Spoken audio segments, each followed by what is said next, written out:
Tonight, Canadians on edge over coronavirus. New cases here with growing concern in other countries about how the virus is spreading.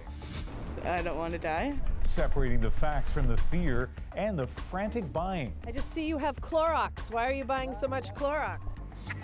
From impasse to progress in a pipeline dispute which has echoed across the country. We, I believe, have come to a proposed arrangement. How wasted cancer drugs are costing the Canadian healthcare system millions. And 6 months after Hurricane Dorian. You see this boat here? Devastation remains in parts of the Bahamas. How hope and determination are changing that.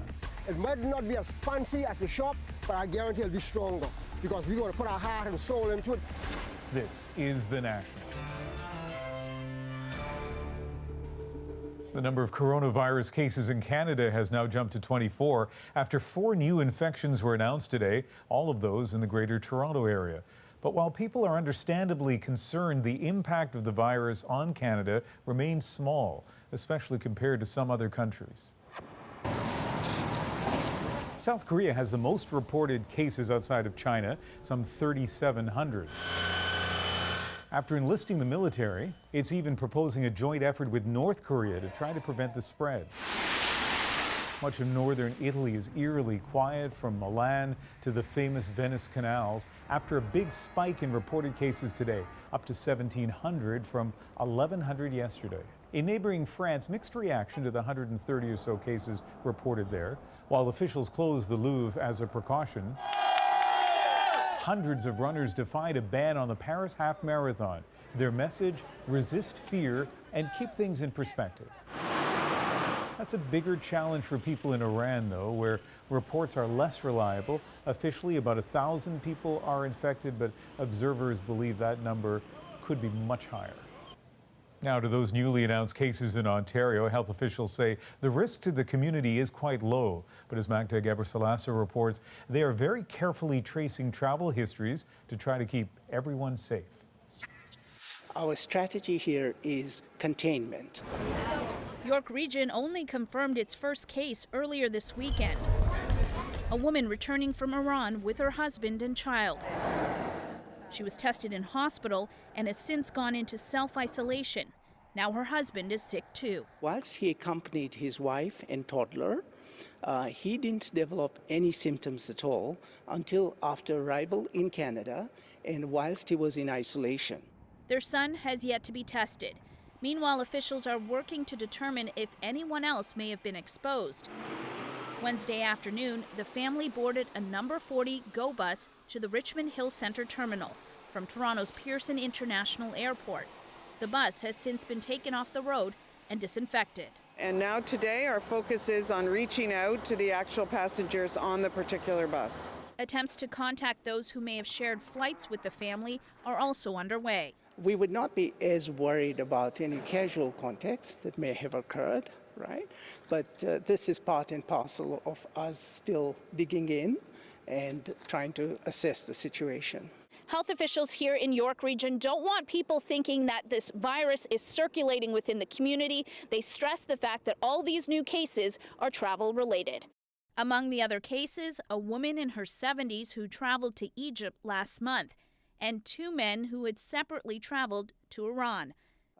And while they investigate, York Region health officials have a note of caution for all travelers coming back to Canada. General advice from the federal agency is that anybody who's come from anywhere internationally should be self-monitoring themselves for signs and symptoms. He says the main signs and symptoms you need to look out for are a fever, cough, and shortness of breath. Magda Gebrselassie, CBC News, Toronto. And U.S. health officials still investigating that coronavirus outbreak in Washington state after at least 8 people tested positive, one of whom died yesterday. Those cases mostly connected to a nursing home in suburban Seattle. Notably, none of them involve foreign travel. That means transmission likely happened in the United States. Officials say more than 50 other residents and staff will be tested after showing symptoms. And those new cases are causing concern here in Vancouver, which is only about 3 hours from Seattle by car. Anita Bath is tracking that for us tonight. And Anita, you've been out talking to people in the city. Yes, and Ian, even though health officials here have repeatedly said the risk to Canadians is low, there's a growing edginess bordering on panic. We're even seeing scenes similar to those in some big U.S. cities. Lineups out the door and around the corner at Costco's across Metro Vancouver. They said that people are just panicking, and it's getting worse and worse because they want to stock up. Inside, I think a lot of stuff went out quickly, like in half hour. Costco employees tell the CBC it's all over coronavirus. People making sure they have enough supplies at home just in case they're quarantined. The hot commodity, toilet paper. Stupid. So people are panicking over toilet paper? You know what? I bought toilet paper because I saw people buying toilet paper.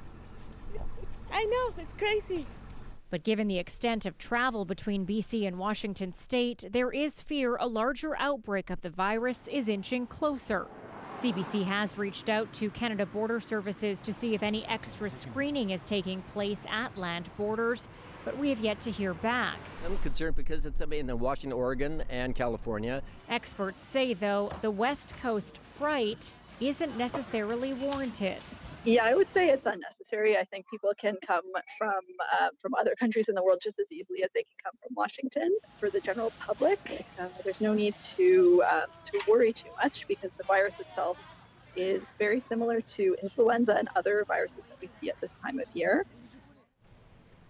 And Ian, to underscore that call for calm, she's also pointing out that more people in BC have been tested for coronavirus than the number of people tested in the entire United States. She's echoing what governments are saying, and that is to stay calm, that the hype may be creating more of the panic. Okay, Anita, thank you. And one last note on the coronavirus story tonight. If Asian markets are any indication, expect some more stock market brutality tomorrow. Markets from Japan to Australia all plunged again right after they opened. There was a tentative step forward today in the talks between the Wet'suwet'en hereditary chiefs and government. They announced they'd come up with a new proposed arrangement to acknowledge title rights on that land. It's where a pipeline is slated to go through, something the hereditary chiefs oppose. That issue is still unresolved. And as Chris O'Neill Yates tells us, the message from the chiefs today is that the fight continues. After 4 days of meetings, some success. A proposal recognizing the rights of Wet'suwet'en hereditary leaders over their traditional territory. That it is about the nation coming together to make sure that their traditional laws and customs and legal orders are honored. The details aren't being shared yet. We want to bring this back to our houses, and we're going to be working on that within the 2 weeks. That we want to see a turnaround on that. The Wet'suwet'en Nation itself has been divided on the Coastal GasLink pipeline that's supposed to go through their territory. Most elected chiefs support it. Many hereditary chiefs, like Chief Was, don't. That still hasn't changed. Right from the start, and I have to reiterate this again, the hereditary chiefs are opposed to any pipeline going through their territory. The RCMP and Coastal GasLink agreed to leave the territory while talks were on. In a statement, the company says it will resume work tomorrow, and it will complete the pipeline as scheduled in 2023. Our proposed agreement has been brought to the table, but it does not, unfortunately, address the Coastal GasLink pipeline directly, and it doesn't address the RCMP occupations. Chief Was says he wants to sit down with the RCMP to discuss how the force can return peacefully. Whatever the final outcome will be, this dispute has moved the conversation about development on Indigenous lands forward, says this professor. You will hear these hereditary chiefs saying they're not against development. They're just against tremendously irresponsible development that, gives the benefits to somebody else and all the risk to them. Still no deal on the pipeline itself, but Chief Was calls today's agreement an important milestone. He says he wants more talks with government, the RCMP, and Coastal GasLink. Chris O'Neill Yates, CBC News, Vancouver. Most of the Solidarity rail blockades across Canada have been taken down. But the one in Ganawage, Quebec, will remain as demonstrators wait for more information on this tentative agreement. It's a big decision to decide to take down the barricade or not, and they want to make sure they have everything before they make that decision. That barricade has been in place since February the 8th. A string of them virtually shut down rail traffic in the country for weeks. Via Rail says it'll start getting back to regular service as of Tuesday. Well, another candidate has quit the Democratic presidential race tonight. Pete Buttigieg was increasingly overshadowed by Bernie Sanders and Joe Biden. Paul Hunter now on Biden's boost after that commanding win in South Carolina.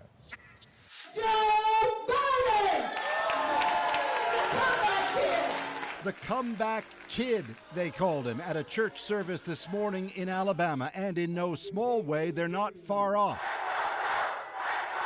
Last night, Joe Biden didn't just win the South Carolina primary, he won big.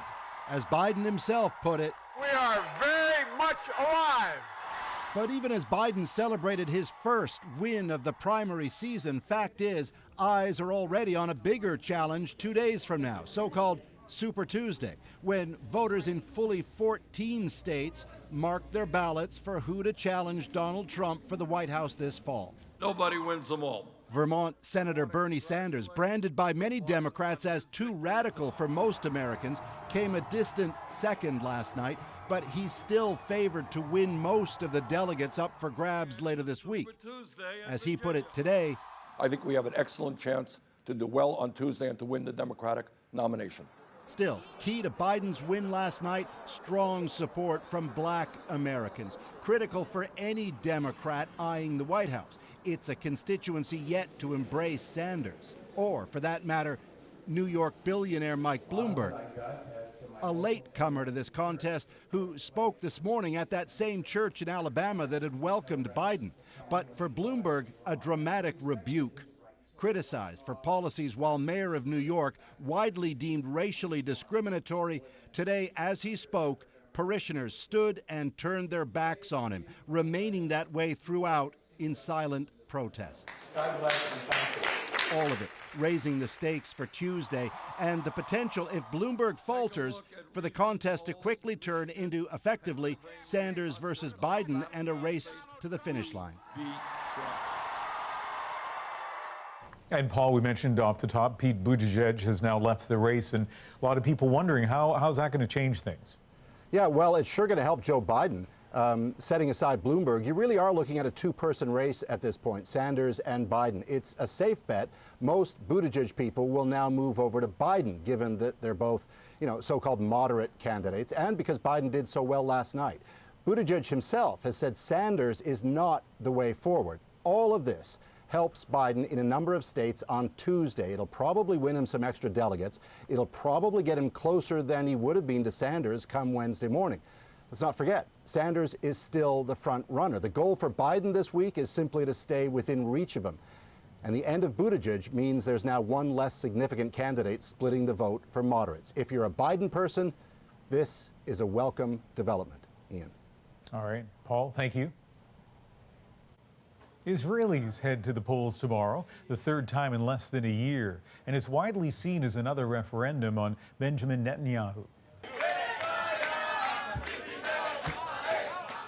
Despite facing a trial soon on corruption charges, the country's longest-serving prime minister has presented himself as a global statesman, one who is uniquely qualified to lead the country through its many challenges. And Donald Trump's controversial Middle East plan has given Netanyahu a new opportunity to shore up right-wing support.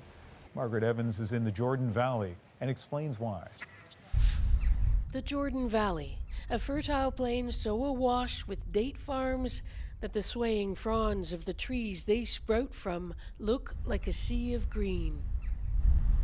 It's part of the Israeli-occupied West Bank, captured in 1967 and considered vital for Israel's security by its leaders ever since. Israel's Prime Minister Benjamin Netanyahu has made its annexation, along with West Bank settlements, his main campaign pledge, emboldened by Donald Trump's peace plan. Mr. President, your deal of the century is the opportunity of the century. For Israeli settlers Jacob Elbaz and his wife Leslie, it is most welcome. This place is given to us by the right of our Bible, by the right of our religion, and by the right of the Holocaust even. An estimated 8,000 Israeli settlers live in the Jordan Valley, as do more than 50,000 Palestinians still dreaming of their own state. Mohamed Sayedeh says there's no need for annexation. Already they're controlling Jordan Valley, controlling the roads, controlling the main sources, the life. Benjamin Netanyahu clearly hoped that Donald Trump's so-called deal of the century would give him a boost ahead of the election. Analysts will tell you it hasn't. It's not a big issue, and if you look at opinion polls, most people think that this plan cannot really work. Even Jacob Elbaz says the promise of annexation won't influence his vote. They want to be elected, and when they want to be elected, they'll promise you anything. There might not be peace in the valley, but there is a rare calm of sorts, and some worry that even talk of a change in the status quo will disturb it. Margaret Evans, CBC News, in the Jordan Valley. And later in the program, we'll hear from people who think security is another big issue in this campaign, and they have a very personal stake. Margaret has that story from the Gaza border in about 30 minutes. Nearly 2 months after Ukrainian International Flight 752 was shot down over Iran, the work and the devastation for the families left grieving continues. So do many of the questions. For example, why was that plane allowed to take off at all in what had become a hostile environment? As Ashley Burke explains, money may be part of the answer. They've traveled from Iran to pack up what's left of their daughter's life. Her Toronto apartment full of memories, her belongings, and her music.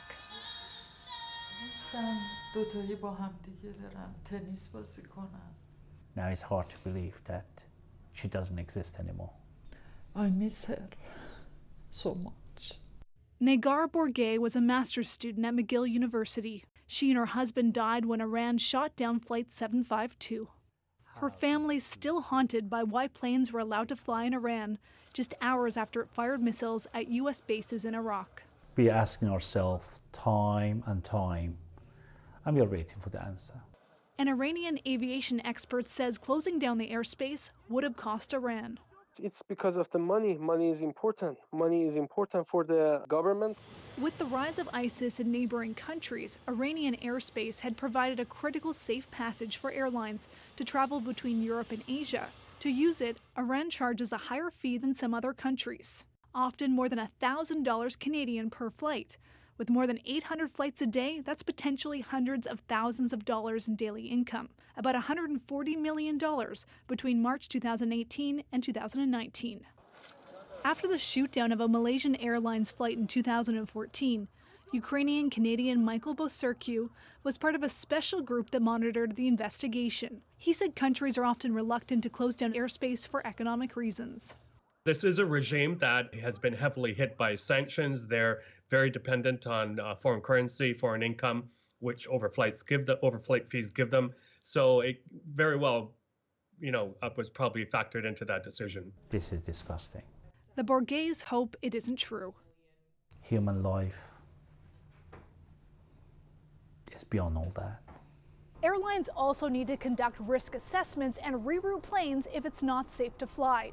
This week, Canada's Foreign Affairs Minister is meeting with the airline in Ukraine to try and speed up getting compensation for victims' families, and in a separate meeting, talking about going after Iran for compensation too. Ashley Burke, CBC News, Ottawa. Some other stories we're watching tonight: a second day of clashes at the Greek border as hundreds of Syrian migrants tried to force their way through from Turkey. Greek soldiers fired tear gas at thousands waiting to cross over from Turkey. That country has reneged on an agreement with the EU to stop the movement of migrants. Tens of thousands have already taken refuge in Greece since 2015. We're going to deliver. It's about actions. The agreement set out the conditions, it set out the space, but no, this deal doesn't depend upon trusting anyone. That peace deal U.S. Secretary of State Mike Pompeo is talking about, the agreement signed yesterday with the Taliban, well, it's hit a snag. Afghanistan's president says he won't release thousands of Taliban fighters from Afghan prisons a condition of the deal.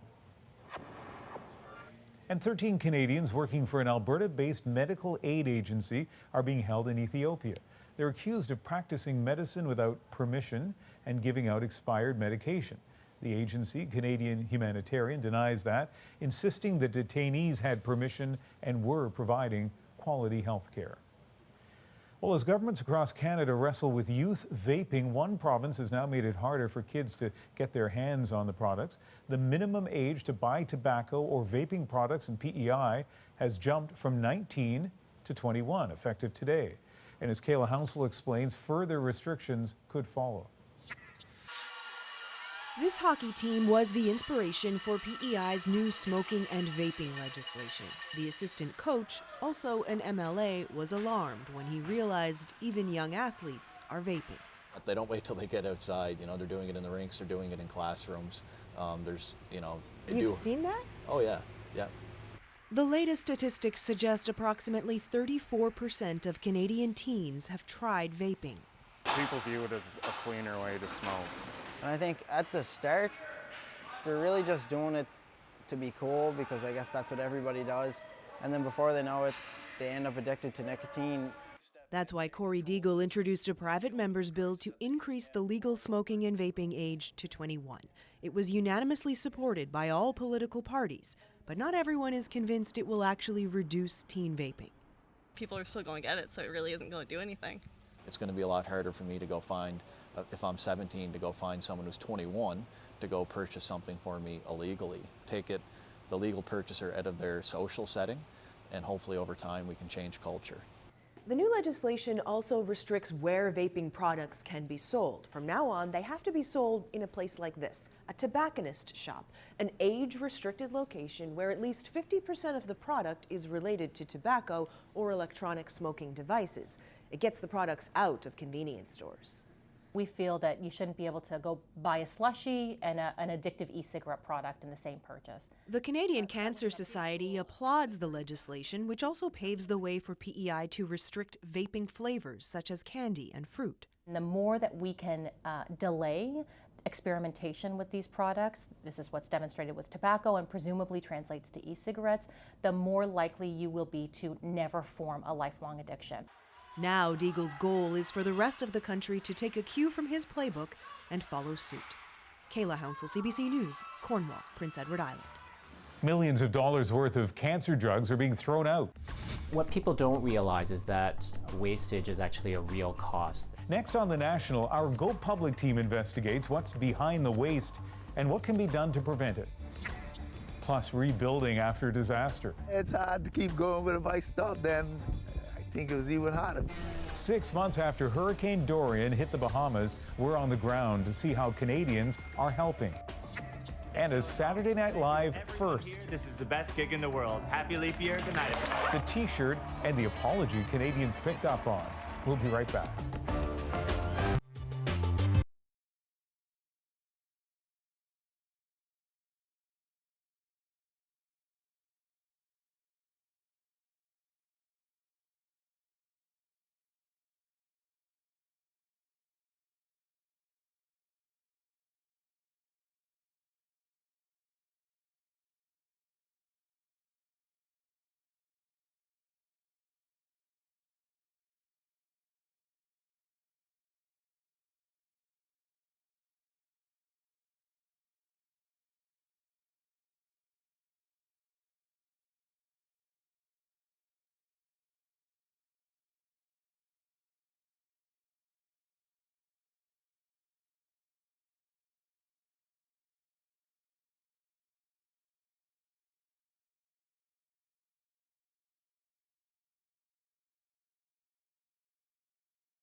Most of us probably wouldn't buy a liter of milk if we only plan to drink a small glass. So why are Canadian hospitals buying larger amounts of cancer drugs than they need and trashing what they can't use? As Go Public's Rosa Marcatelli explains, it's costing taxpayers millions of dollars. This is the medication that I ended up having to get from the pharmacy. Medication that costs almost $8,000 per vial. I thought to myself, wow, am I ever glad I'm a Canadian? Am I ever glad that I don't have to put out of pocket for this? The price was surprising enough until Deb Hebert had the drug injected by a nurse and realized her dose only required about 3/4 of what was in the vial. The rest was thrown out and a new vial opened the next day for her second dose. The remainder of that one thrown out too. Hebert is on leave from her job in finance at CBC while she battles non-Hodgkin's lymphoma. This researcher says millions of dollars worth of cancer drugs are being wasted because drug makers only distribute the medications in one-size-fits-all vials that hold too much for most patients. Leftovers are often tossed over concerns about sharing vials and a short shelf life. What people don't realize is that wastage is actually a real cost that's borne by probably the provinces or hospitals or ultimately the taxpayers. He worked on a study that looked at 12 high-priced injectable cancer drugs. It found $102 million worth of medication is being wasted over a 3-year period.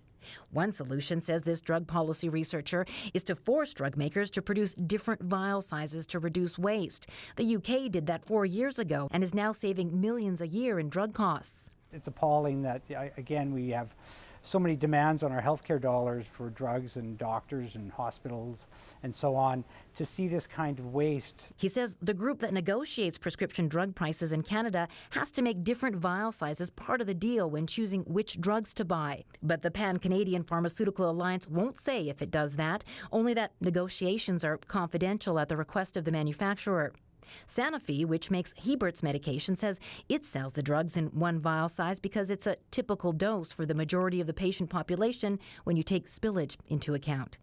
Rosa Marcatelli, CBC News, Calgary. If you have a tip for Rosa and the team to investigate, send an email to gopublic@cbc.ca. When we come back, rebuilding after Hurricane Dorian. I would say by September, October, I should be able to be in the house and probably just have a portion of it. But that means you'll have been out of the house for a year. Yeah. The hard realities in the Bahamas 6 months after the storm. Plus, we return to Israel ahead of tomorrow's election for a closer look at a key issue along the country's border.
It's very big of you to take back a cheater. Thank you. Yes, very brave. Like Hillary Clinton. Yes, like Hillary, because, you know, I'm sure Bill never cheated again. Right, never. Right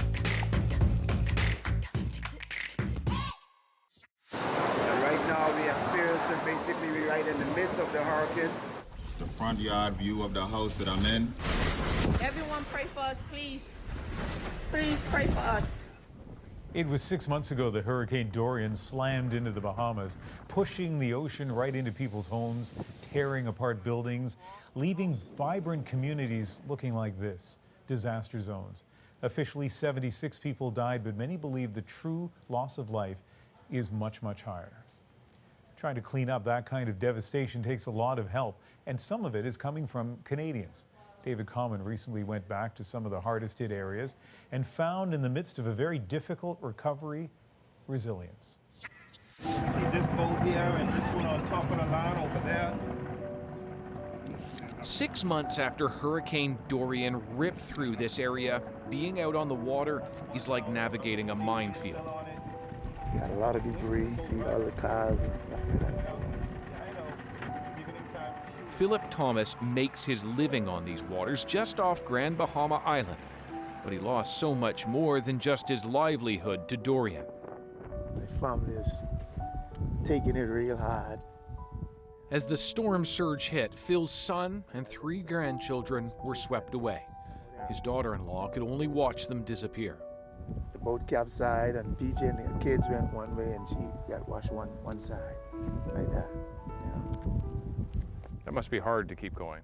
Yeah, it's hard to keep going, but if I stop, then I think it was even harder because, you know, I get my mind will continue to dwell on what has happened, you know.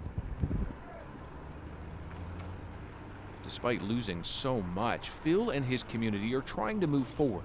McLeanstown, once 200 strong, is dependent upon the sea, and they're getting some help from Canadians to rebuild.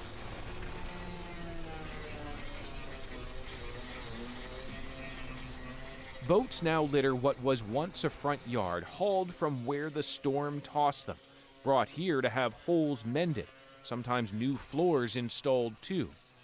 We as fishermen, over the years, we learned how to master fixing our own boats.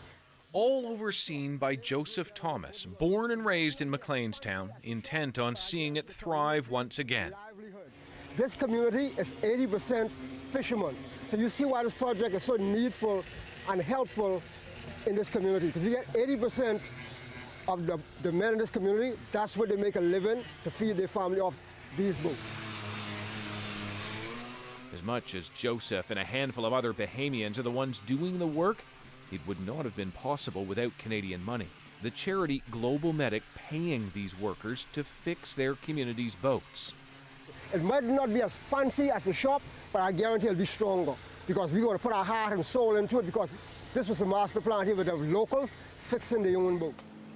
And it's not just boats. With water covering 80% of this island for days, homes were left with an enduring danger.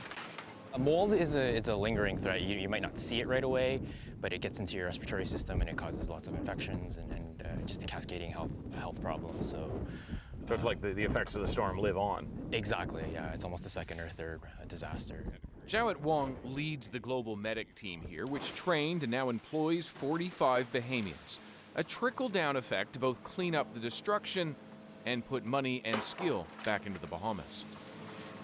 Each day, they clear out the damage from up to a dozen houses, ready them for the safe return of their owners. Inside, we were at about 36 inches of water that settled. So of course, people like Xenia Williams, who's been living with relatives since the storm hit. She's grateful for the help, says she couldn't have afforded to do it on her own, but she knows it's a long road ahead. I would say by September, October, I should be able to be in the house and probably just have a portion of it. But that means you'll have been out of the house for a year. Yeah. Yeah.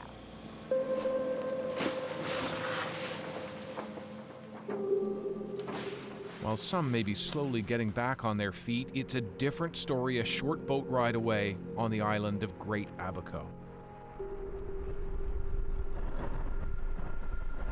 Abaco isn't as much of a tourist destination, and much less attention has been paid to its much greater damage.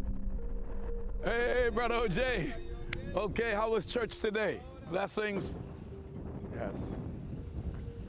When you see this now, a roof going back on a house, what do you think? This is progress.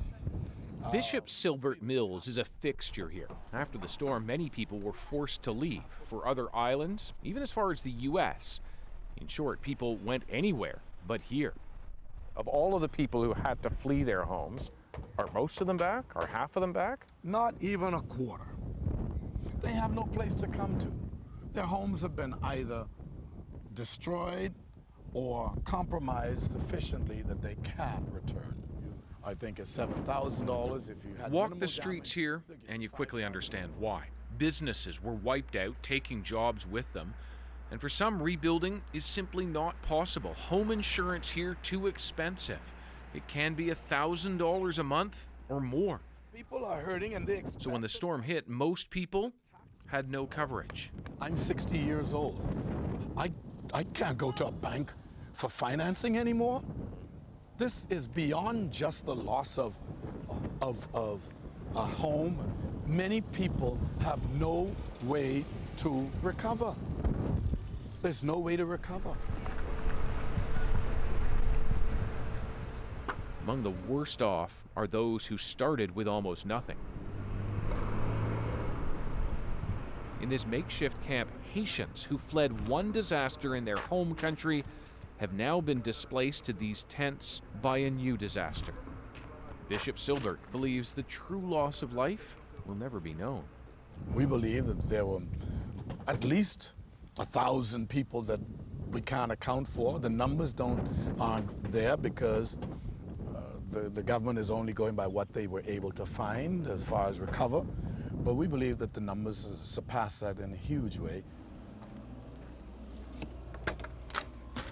Come on in. With such loss, all Bishop Silbert can offer is comfort. And when we want to make announcements, we'll do it right from here. He now lives in this donated trailer, still runs a radio station, a beacon for those left on Abaco. And good Sunday afternoon, Abaco. This is Radio Abaco 93.5 FM. I hope you enjoy this beautiful afternoon. Here's the cooling water. Back on Grand Bahama Island in Freeport, the cruise ships are back. The beach is not exactly bustling, but tourism is slowly returning. The economy tied to it, jobs reliant on it. And Phil is ready. PJ Ciales. His boat at long last repaired by the Canadian-funded team and renamed after his son. Oh man, I'm elated, man. I'm elated. Words cannot express my feelings.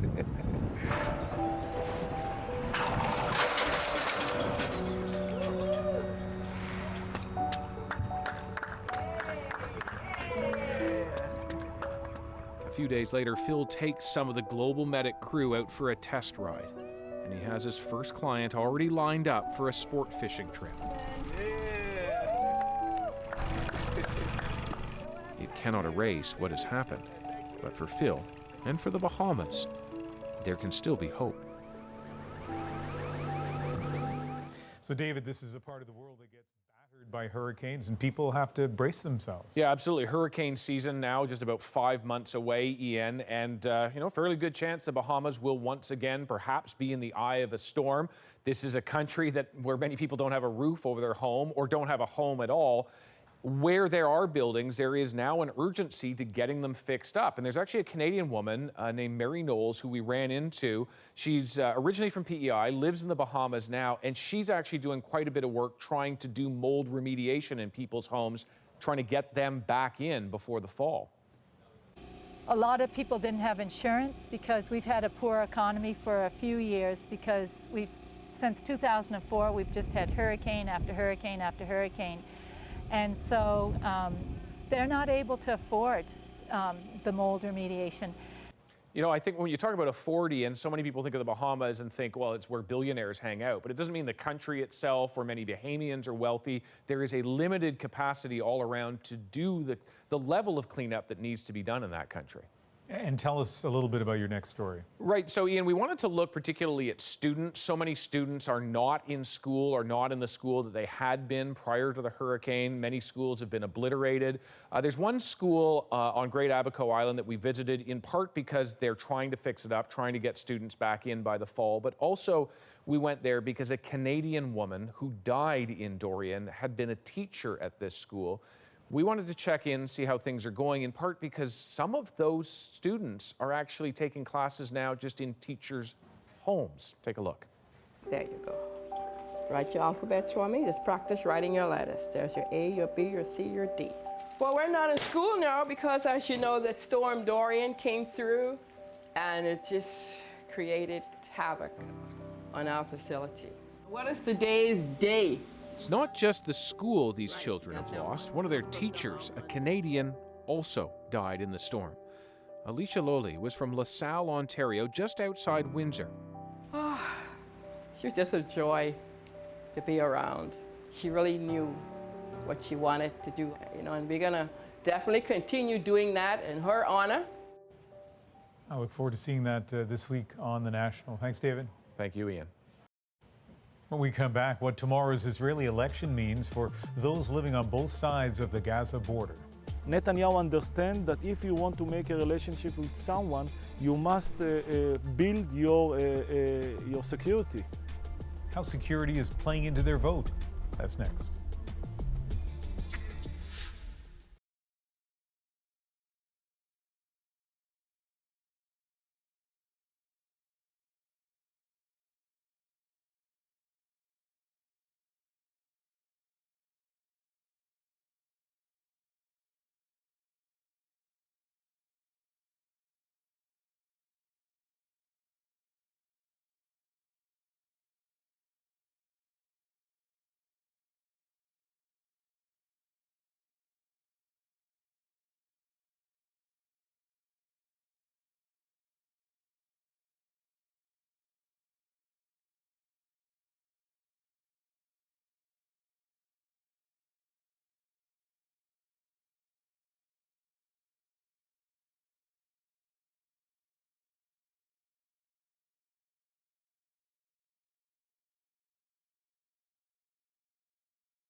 Hey there, I'm Josh Block sitting in for Jamie Poisson. Tomorrow on CBC's daily news podcast, Front Burner, Bernie Sanders faces a crucial Super Tuesday test in the race to become the Democratic nominee for president. Subscribe wherever you get your podcasts. In Israel, this was the last day of campaigning. The election is tomorrow. For the third time in less than a year, Prime Minister Benjamin Netanyahu is seeking a mandate, despite facing trial in 2 weeks on corruption charges. Divisions run deep in Israel, especially over Netanyahu's hardline approach to politics. Security along the border with Gaza is a big campaign issue. Margaret Evans now on how people who live along that border see it. In the Israeli city of Sderot, reflections at election time tend to coalesce around security. Just a kilometer from the Gaza Strip, Sderot is a regular target for Palestinian militant groups there engaged in conflict with Israel. Air raid sirens were sounding here just last week when a surge in cross-border violence saw dozens of rockets fired by the Islamic Jihad. Over a 48-hour period, Israel responded with airstrikes. Rocket is not chocolate. Rocket is someone send it to you just to kill you. And it's very difficult for us. Mayor Alon Davidi believes the only leader capable of dealing with it is the man already in the job for a decade now, Benjamin Netanyahu. Davidi says offering concessions to Palestinian leaders is not the answer. It's not work.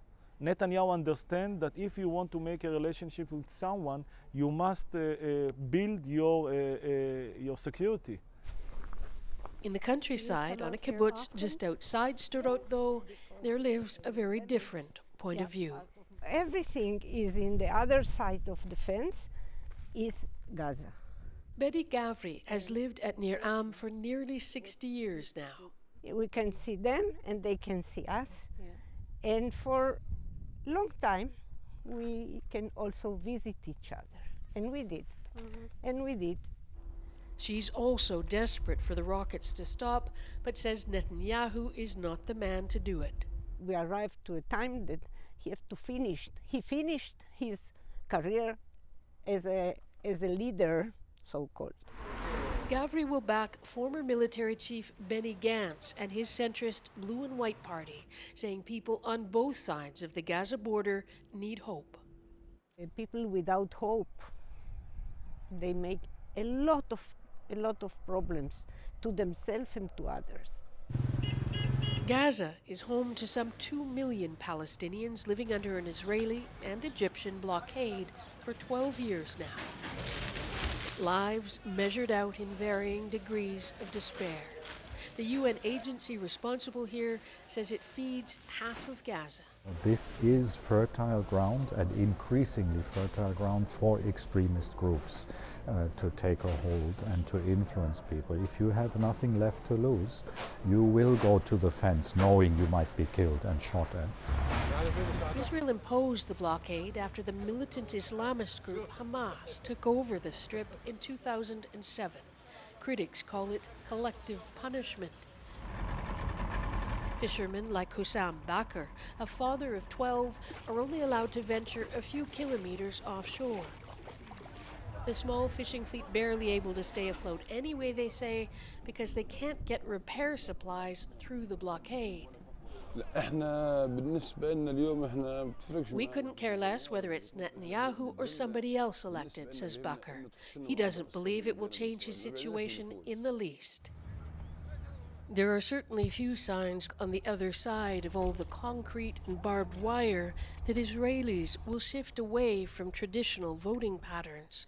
Sderot's mayor agrees. You think that the people that in the kibbutzim will vote Netanyahu? Never, because they have their ideology. For Gavri, that's about engaging again with the Palestinians. I don't know nowhere in any kind of situation during the history that negotiations you do with yourself. This is something quite problematic. So too, though, is a country so divided that it's now on its third try in less than a year at electing a government. Margaret Evans, CBC News, along the Israeli-Gaza border. When we come back, a very Canadian moment on Saturday Night Live. Thank you for your shout out to Toronto. We take that as a very polite and subtle apology, which is the Canadian way. Comedian John Mulaney's nod to Toronto, why he was apologizing. We'll explain all of that in tonight's moment.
We're going to take a look here at stand-up comedian John Mulaney, a frequent performer in Toronto, but lately he's been the king of the no-shows.